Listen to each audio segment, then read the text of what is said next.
You're about to see for the first time secrets of the Nazi Holocaust that have been hidden away for more than 60 years.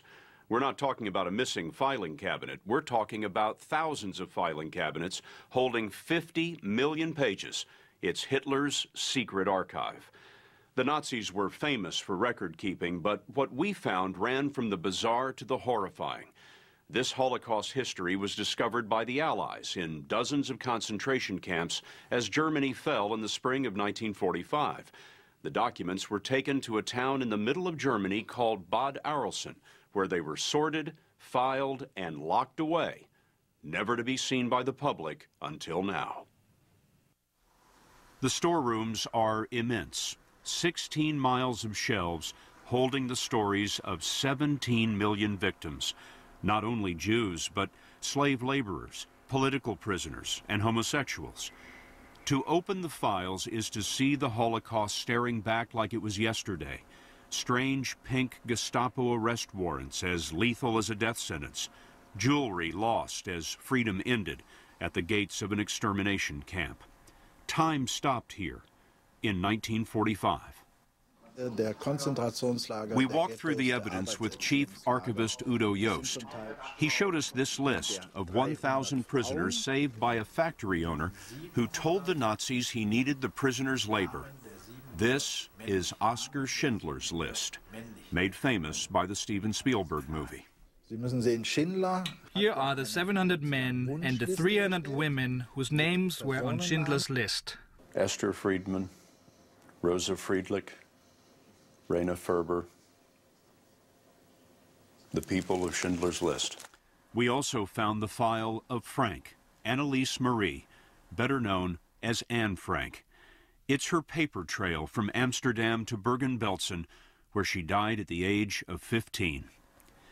But most of the names here are unknown. Totenbuch means death book. And just look at the names of the executed, crowded onto pages, single-spaced. It must have been tiring just to write this, let alone kill them all. Here we see the cause of death, executed. And you can see every 2 minutes they shot one prisoner. So they shot a prisoner every 2 minutes for a little over an hour and a half. Yes. Now look at the date. It's the 20th of April. That was Adolf Hitler's birthday. And this was a birthday present, a gift for the Führer. That's the bureaucracy of the devil.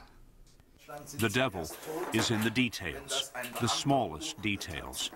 We were amazed to see that the Nazis were keeping records of head lice. Lice control. You can see the names and numbers of each prisoner and the amount of lice that were found. The Nazis couldn't have disease spreading among slave laborers. You can see he was a perfectionist. He even put down the size of the lice. Large, small, or medium-sized lice. Paul Shapiro helped pry open the archive. He's director of Holocaust Studies at the U.S. Holocaust Memorial Museum. I'm curious, why did the Nazis keep all these records? If they were going to murder these people anyway, why keep paperwork? Because they wanted to show they were getting the job done.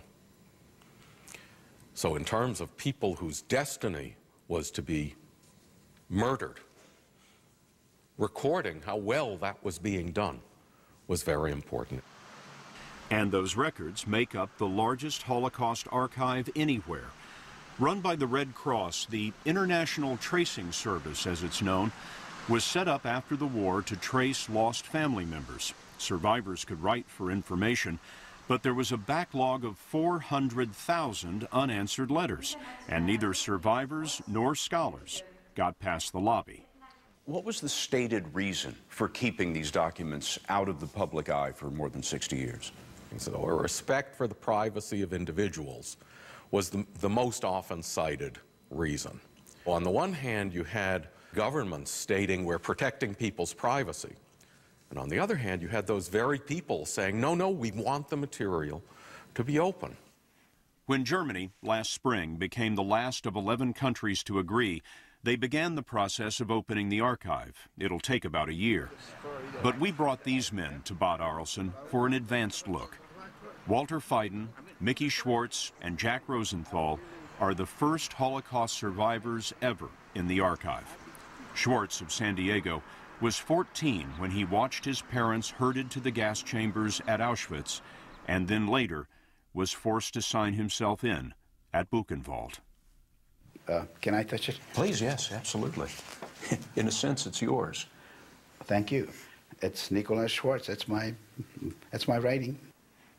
We asked the Red Cross to find all the documents for our 3 survivors. There were plenty of surprises, including a mysterious reprieve. This is a transport list for prisoners leaving Buchenwald and going to a camp called Dora. Yes. Do you know what Dora was? Yes. Some sort of a fabrication of armament. The arms fabricated at Dora were the V-1 and V-2 rockets that rained on London. And the story of that place is hardly anybody got out of there alive. Look at your name. It's on the transport list to go there. And somebody's drawn a line straight through the middle of it. They took you off the list. Did you know until this moment that you were headed to Dora? No. Never. Never, never, never. Wow. Schwartz had no idea why he was taken off the list. Of 50 people on the page, he was one of only 2 with a lifeline straight through his name.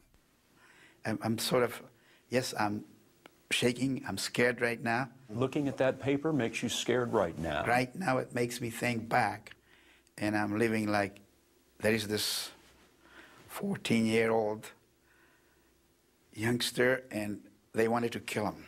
I don't know why. I did not ever do any harm to anybody. I think I should have a middle name. My middle name to be Mr. Lucky. Walter Feiden of New York was 13 and a prisoner in a Nazi ghetto where his parents died. Later, he too signed into Buchenwald. Look down here. You signed it. Yeah, you're right. I had better handwriting then than I have now, but yes. Who was that boy who signed this card?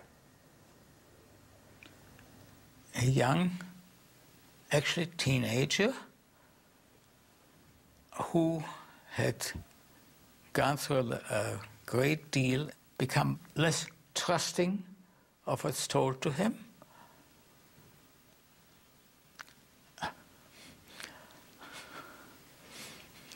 A second, just a second. But glad to be alive still. You got to overcome it.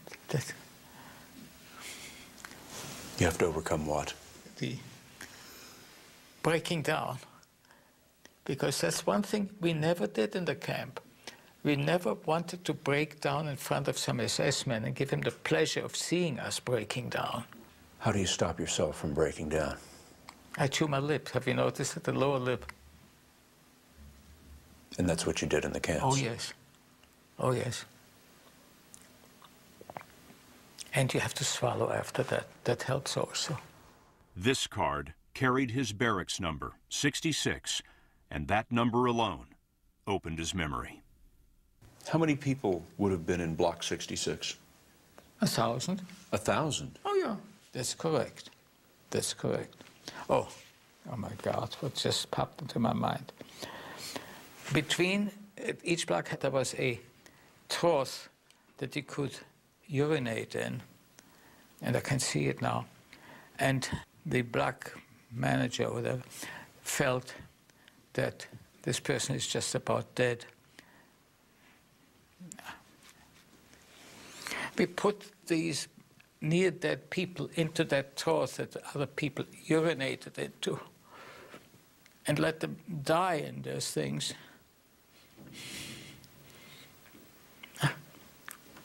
The brutality of it.